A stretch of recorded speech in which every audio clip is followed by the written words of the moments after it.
continuing on with our testing of melt and pour soap base from scratch and the lather that is produced after we have created that.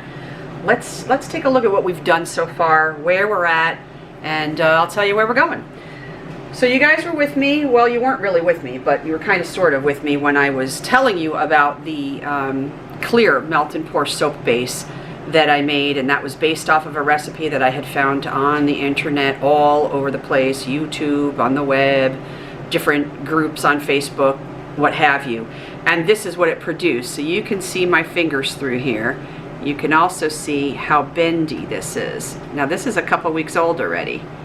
This was the one that had a crap ton full of solvents added to it. And my brain at the time told me, don't do it. This is not going to work. However, I'm not a mad scientist by any stretch of the imagination, nor am I a chemist. So I took what everybody else was doing and replicated it, and that is what I wound up with. A bendy, horrible soap with no lather whatsoever. Now, I went ahead and I printed out the definition of transparency according to Catherine Failer. So you take a 1/4 inch thick piece of soap and you place it over text with a 14 size font, and if you can read it, it's transparent. So let's see if that's the case, because there's a difference between transparent and translucent. So transparent, things like air, water, clear glass, those are all transparent. So when the light encounters transparent materials, almost all of the light passes directly through them. Whereas translucent objects allow some of the light to pass through them. But materials like frosted glass and some plastics are called translucent. So let's just see. I have the text written out here, and it's on 14 size font, and I did it in Verdana. Okay, so here's the text. It's backwards, I'm sure. Here we go. I don't know. Upside down. I don't know. I don't know. Anyways, it doesn't matter, you guys. It doesn't matter what's on here. But this is Catherine Failer's explanation of transparency. Okay? So if we put this 1/4 inch thick sample size of soap right over this 14 size font, you can read it. You can see through that, right? So this is considered transparent. Horrible transparent, but transparent nonetheless. So that was the first test, right? So then we did the recipe based off of Mrs. Soap and Clay, which is an excellent recipe. However, I flubbed that one up. Creator error on that one. I didn't make it like it was supposed to be, so it didn't turn out all that great for me because I didn't do what I was supposed to do with that. But then I combined those two. Remember me talking to you about that in another video. So I combined the really awful transparent soap that I made the first time with all those solvents, and then I made Mrs. Soap and Clay, and then I combined them. I put 3 parts of Mrs. Soap and Clay's melt and pour, and what did I do? 1 part or 1.5 parts? I don't even know. I think it's 1.5 parts now. I have my notes written down over there. So then I mixed those together, and that produced a better product in the end, and that is what I have been using. Here's a little teeny piece. I colored it and scented it. It's very, very hard, and we're going to get to the lather in just a minute. So it's really, really hard. It doesn't sweat all that much. It does, but not a lot. All right, so we're going to put this aside, and we'll get to the lather in a minute. Then, through my experimenting and continuing on, I'm gathering information and I'm putting my brain to use in what I know as a soap maker and what makes sense to me. And so I created another soap, completely different formula that I created on my own, in the aspect of I took little bits and pieces of other people's formulas and broke them down and analyzed, do I need this, do I not? Does it have to be in this quantity? Does it not? What will this provide for the end product? You know, is it going to be satisfactory to my liking? And then I just came up with my own recipe. There was a couple people that actually reached out to me after watching videos and stuff, and they graciously offered me their recipes, which I did take a look at, and I did glean some information from them, but the recipe that I'm working on right now is far different than those recipes. So this is another 1/4 inch thick sample of the new batch that I made, and we'll put that over the text, and you can see the difference. You can't really see through there. Why? Because I didn't put any alcohol. There's no alcohol in this. I used solvents, but I did not use alcohol, as opposed to this one where I did. So you can clearly see the difference. Clearly, get it? Clearly. This is the one that has a crap ton of solvents, including alcohol, and this is the one that I just made. Okay, so you can clearly see the difference. This one you can see through, this one, kind of, sort of, but not really. But they would both be considered transparent, not translucent. Okay, so we're going to get into the lather test. Let me grab a couple paper towels, because we're going to need them in between. All right, so the first one we're going to do is the really bad, awful one that's all over the internet. And again, you guys, so like, do your research. If you're a formulator and you've been at this for any length of time whatsoever, you know how to formulate already. This is like for advanced soap makers. You know how to formulate. Your brain is going to kick in and tell you, hey, wait a second, that's a crap ton of solvent. This is never going to work. Like Mrs. Soap and Clay did a video the other day on tartaric acid. Hey, that's a crap ton of tartaric acid. That's never going to work. She knows this in advance because she's been doing this a long time. I knew in advance that that wasn't going to work, but I did it anyways because I trusted. I trusted that all of these people were correct. They weren't. Anyways, let's get into the lather. This one has absolutely none. You'll see. Here we go. Dunk that in there.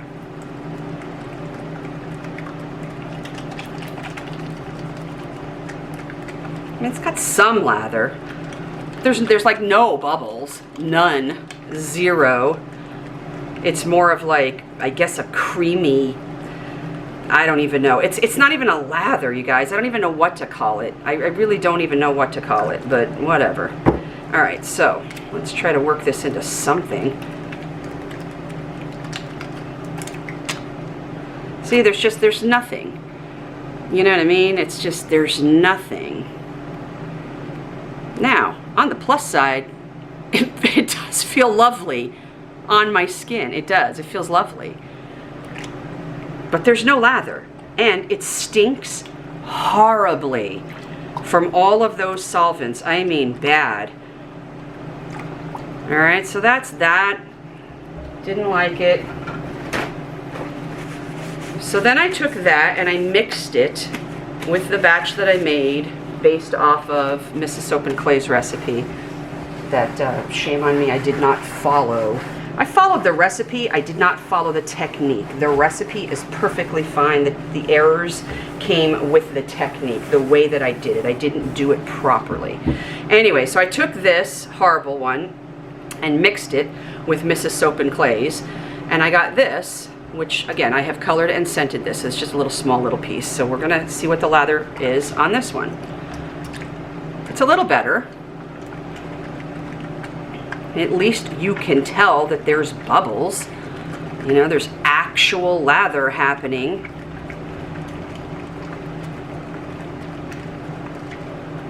Okay, rinse that off.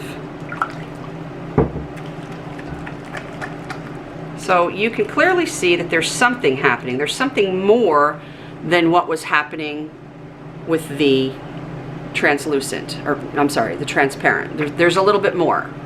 So I would consider this lather. That other stuff, no. I don't even know what that was, but it wasn't lather. Still feels very, very nice. Pretty much the same, really. I don't feel a difference. I don't feel this being drier or more dry. Is that the proper vernacular? I don't feel this being more dry than just the transparent on its own. All right, so that was the combination of both of them. All right, wow. Let me get another paper towel because those are just completely doused now. Now this batch, this next one that I'm going to show you, this is also a little 1/4 inch sample size of what I just made, and I'm continuing my research and development and trials and errors and testing, because that's what we do. So this is what I made, and I'm not done yet. I'm not completely satisfied with this, but I'm way more satisfied with it than I have been so far. So if you wanted this to be more clear, I guess you would have to add the alcohol. I'm not willing to do that, so I'm not going to do that, but we're gonna see what this lather is like. I'm very pleased with this lather so far. I already tested this out off camera, but I'm not done yet. I'm not completely satisfied with this. So I'm gonna keep on going until I am completely satisfied with this. But you can already see just from me rubbing, and I'm rubbing the same exact way and the same length of time that I just did with these other two, and you can already see a huge difference. Huge. Look at this. I actually have creamy bubbles and lather, silky smooth, beautiful. You can already see the difference. I'm not, like I said, I'm not completely satisfied yet. So I'm doing these in very, very small little batches, just a small, teeny, tiny little 8-ounce batch. It's nothing really. It's a couple of bars, if that. But we're getting there, you guys, is the moral of the story. So for those of you that get frustrated when you're out there on the internet and you're looking around for different formulas and you're coming across this and that and the other thing, and everybody's saying it's tried and true, and I've used this and it's wonderful and it's the best thing ever, and then everybody else jumps on that bandwagon and they start doing the same thing, and before you know it, you've got like 10 or 12 different people all over the internet all using the same recipe that is at best underwhelming. Let's just call it what it is. Underwhelming is a good word to say. So, you know, do your research, trust whoever it is you're going to trust. I know the people that I trust and that I will go to and ask questions of when I need answers and need the truth told to me and need people to test things on camera like Mrs. Soap and Clay just did with the tartaric acid. So do the same thing, you guys. Do your research, you know, let that formulating brain of yours kick in. You'll know, and you'll also know. The more you watch people and listen to people, and you'll make your own, you know, decisions, and you'll come to your own conclusions, who to trust and who not to, who's genuine, who's disingenuous. You'll come to that conclusion pretty quickly. Believe me, I have. There's a crap ton of people out there with so much misinformation, and they're misguiding people, and they're blatantly lying to people, and I don't want any part of that kind of nonsense. I'm all about truth telling, and if that exposes other things, well, so be it. You know, I think you guys deserve the truth, and we all as a community deserve to support one another and build each other up and help each other when and where we can. It's like our duty. That's my personal opinion. Take it for what it's worth. Moving on, you guys. I got a lot of stuff to do today, so this is just a very, very quick few-minute video on the lather tests regarding the melt and pour soap journey, making our own from scratch. So this was the bad one with no lather whatsoever. This was the combination of a good one with the bad one. I combined them together just so I wouldn't have all that waste, and it's okay. It's not bad. It's satisfactory. This one is quite lovely. This is the one that I just made.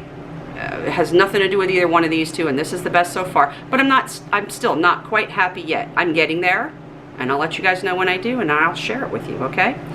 So until that moment comes, y'all enjoy the rest of your day, whatever it is that you're doing. Do it with a smile. Do it with a kind heart. So be kind and stay humble. Take care of yourselves, all right? We'll see you soon.